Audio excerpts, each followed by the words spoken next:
However, 2 days later, a mob broke into the jail that they had him in and took him out and lynched him, hung him from a lamppost. When Japan bombed Pearl Harbor, it marked the United States' entry into what would soon be called the Second World War. It didn't take much to convince people to volunteer. A foreign country bombing a previously neutral country would have many people angry and ready to sacrifice it all.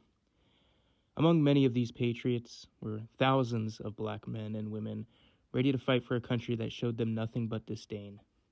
Their government and country failed them time and time again, yet they were still willing to make the ultimate sacrifice to protect it all. During the Second World War, over 1.5 million African Americans served in the United States military. During this conflict, African Americans were given more important and desirable positions than in previous wars. For example, in World War I, they were often forced to do the undesirable duties, such as digging trenches or burying the dead. This sharply contrasts with the Second World War, where they were given access to frontline weaponry and given more important missions. Among these brave men and women were the Tuskegee Airmen, the first African American fighter pilots. The Tuskegee Airmen were a group of fighter pilots originating from Tuskegee, Alabama. They were made up of over 900 pilots and thousands of ground support teams, such as navigators, mechanics, and even cooks. I was sent from Tuskegee to Walterboro, South Carolina for some more training in fighter aircraft, and then eventually, and that was in November of 1944, was sent over to Italy to join the Red Tails, the 332nd Fighter Group, and from there I flew 43 combat missions and then back home. The Tuskegee Airmen were deployed in the Mediterranean theater.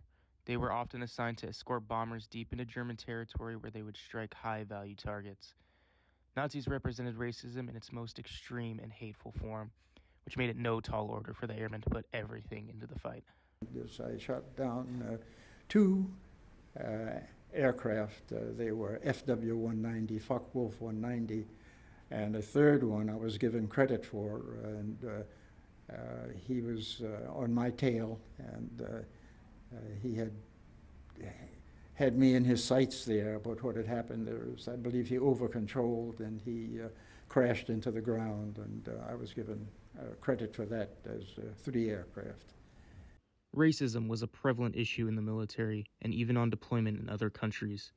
Black soldiers were not given the same amenities as white soldiers, and the military wasn't even desegregated until 1948, 3 years after the Second World War had ended. 2 of the pilots that shot down, one was killed immediately.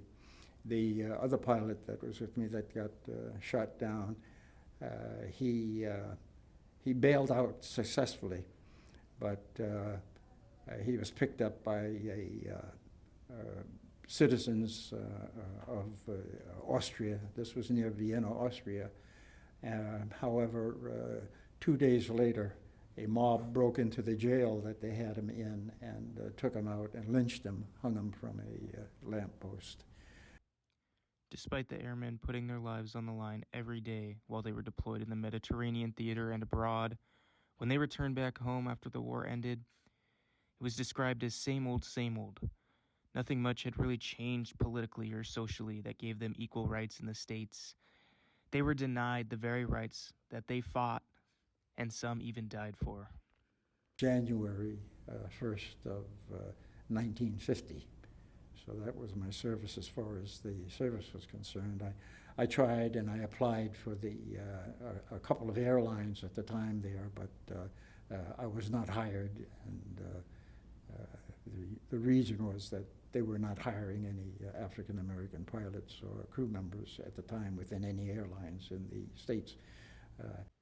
Despite the airmen undoubtedly being heroes, they still faced racism in the military, at home, and abroad. When they returned from the war, they were not welcomed with open arms like the rest of the soldiers were. They still faced Jim Crow-era segregation and widespread racism and hatred from the general population. Since the 1940s, America has made much social and racial progress, and the Tuskegee Airmen played no small part in that. They paved the way for millions of African American men and women to have the equal rights they valiantly fought for, and they served as an inspiration to many around the world.